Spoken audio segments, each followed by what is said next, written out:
Hi guys, this is Shilpa Mittal and this video is for 12th class student. हम star topology पढ़ रहे थे जिसमें हमने स्टार टोपोलॉजी के फीचर्स देख लिए एंड स्टार टोपोलॉजी का डायग्राम देख लिया।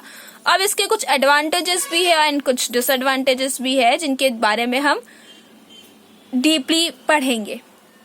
तो पहला अगर एडवांटेजेस देखा जाए तो जो एक्सेस प्रोटोकॉल है, दैट मीन्स इंफॉर्मेशन शेयर करना हम जिसे बोलते हैं, वो बहुत ही इजी हो जाता है क्योंकि जो इन्फॉर्मेशन शेयर हो रही है वो मात्र दो डिवाइसेस के बीच में हो रही है। एक कंप्यूटर होता है एंड हब होता है। कंप्यूटर के थ्रू अगर इन्फॉर्मेशन शेयर किए तो हब उसे रिसीव कर लेता है। सिर्फ दो सिस्टम्स के बीच में, दो मशीनों के बीच में आपका शेयरिंग हो रहा है, तो जो कन्वीनियंसी बहुत ज्यादा हो जाती है और जो स्पीड है वो भी बढ़ जाती है।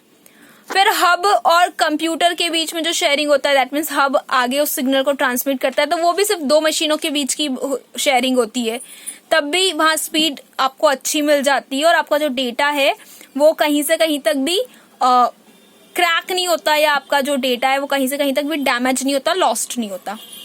अगर हम सेकेंड इसके खासियत की बात करें, एडवांटेज की बात करें, तो each device needs only one link. जैसा कि मैंने आपको बताया कि हर एक डिवाइस डायरेक्ट हब से कनेक्टेड है, तो उसे मात्र एक आईओ पोर्ट की जरूरत है, एक इनपुट आउटपुट पोर्ट की जरूरत है, जिसे हम प्लग कहते हैं। तो हब के अंदर हमें सिर्फ एक प्लग की जरूरत पड़ती है ताकि वो हमारे कंप्यूटर के साथ कनेक्ट हो जाए, और एक केबल की जरूरत पड़ती है।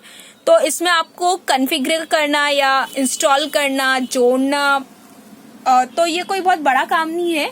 नॉर्मल अगर किसी को हार्डवेयर का नॉलेज है तो कोई भी आसानी से स्टार टोपोलॉजी को सेटअप कर सकता है। किसी अलग सी मशीनरी की जरूरत या किसी अलग से डिवाइस की जरूरत नहीं होती है आपको हब को और सिस्टम को कनेक्ट करने के लिए। एक सिंपल से आईओ पोर्ट की जरूरत होती है जो कि ऑलरेडी आपके हब में दिया हुआ होता है, और एक केबल की जरूरत होती है। तीसरी खासियत की बात करें तो हमने रिंग टोपोलॉजी में देखा था कि अगर एक भी कंप्यूटर काम करना बंद कर देता है तो आपका पूरा का पूरा नेटवर्क वहीं रुक जाता है, वहीं स्टॉप हो जाता है, आप इन्फॉर्मेशन आगे शेयर नहीं कर सकते। बट इसकी खासियत ये है कि नोड्स आपस में कनेक्टेड ही नहीं होते। जो कनेक्शन होता है हब के साथ कनेक्शन होता है, तो अगर फर्स्ट नोड में कुछ खराबी आ भी गई तो पूरा सिस्टम बाकी एज इट इज चलता रहेगा।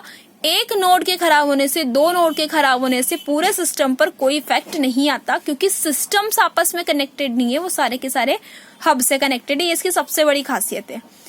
और चौथी खासियत की बात करें तो क्योंकि हमने कहा है कि अगर एक सिस्टम खराब हो जाता है तो उसका असर पूरी नेटवर्किंग पे नहीं पड़ेगा, तो ये आइसोलेट करना, उस खराब सिस्टम को अलग करना हमारे लिए आसान हो जाता है कि अच्छा ये सिस्टम खराब है, ये नोड वर्क नहीं कर रहा है, इस पर सिग्नल आ नहीं रहा, जा नहीं रहा, दैट मीन्स ये फॉल्ट हो चुका है इसके अंदर एंड इसको हमें नेटवर्किंग से हटा देना है। तो फॉल्ट आइसोलेशन बहुत ही आसान है स्टार टोपोलॉजी में ना। अगर हम इसके डिसएडवांटेजेस की बात करें तो जैसा कि मैंने कहा कि हर एक सिस्टम की अपनी एक अलग केबल होती है हब के साथ कनेक्ट करने के लिए। तो अगर आप 10 सिस्टम कनेक्ट कर रहे हो तो आपको 10 केबल्स की जरूरत पड़ेगी, तो केबलिंग इसमें ज्यादा चाहिए होती है। दूसरी चीज है, अगर कोई सिस्टम खराब होता है तब तो नेटवर्किंग पे असर नहीं आएगा, पर अगर आपका सेंट्रल हब खराब हो जाता है जिसके साथ सारे सिस्टम कनेक्टेड है, अगर सेंट्रल हब में कोई फॉल्ट आ जाता है, उसका कोई डेटा, कोई सिग्नल करप्ट हो जाता है और वो काम करना बंद कर देता है, तो आपका पूरा का पूरा नेटवर्किंग वहीं स्टॉप हो जाता है। आप अपनी उस नेटवर्किंग के थ्रू कुछ भी शेयर नहीं कर सकते हैं। सो अगर हब में कोई डैमेज आ जाता है तो वो पूरी नेटवर्किंग को स्टॉप कर देता है।